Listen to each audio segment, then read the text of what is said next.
Hi, I'm Stevie Fernandez. And I'm Trish Whitmer. It's so nice to see you back with us for this week's Explore Tulsa. Now, Stevie, have you put any thought into buying a new car this year? Are you kidding me? Every time I get into my car, people stop and take notice. That's because the squeal your fan belt makes sounds like you're torturing cats. That gives it character. Besides, I wouldn't buy a new car, I'd buy a classic. You'd probably be able to find a really sweet one at Tim and Tracy Kirk's place, House of Cars and Cycles. Whenever I was 5 years old, I unfortunately lost my father, and my mother remarried, and the gentleman that she remarried was, it was back in the muscle car era, and he was an avid drag race fan, and he introduced me to Mopars and GTOs and 68 and 70 Camaros and just all that cool stuff, and it just got in my blood, and I'm 49 years old today, and it's never got out.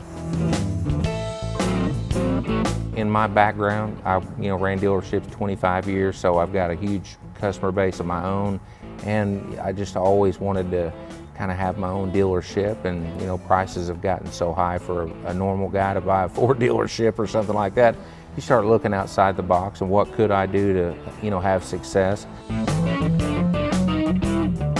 So I've always had a niche for finding just hard to find unique items, and a lot of my customers, they're 4 or 5 car families, so they're always saying, hey Tim, I got a Porsche, or I got this F-150 truck, or I've got a Corvette.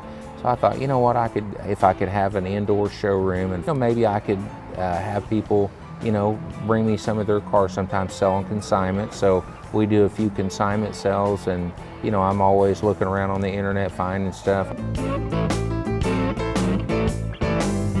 Yeah, it's a 56 Chevy. It's got a 375 horse crate motor in it, but it's got a 700R 4-speed automatic transmission with a shift kit in it. You can drive that car 70 miles an hour at 2,000 RPMs, just purring along, and that's what we wanted.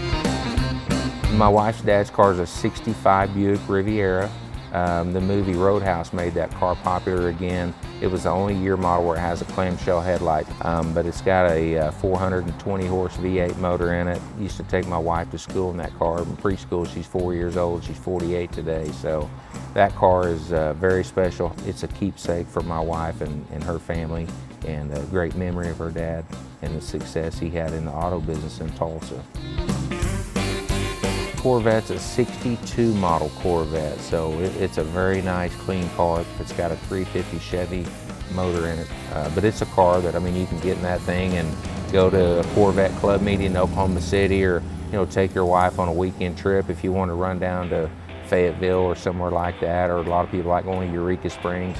You can take a car like that and have fun, and it's a very roadworthy car. That car is a Factor 5, they call it a reproduction car. That car, what I love about it, it's got a 427 Ford motor in it.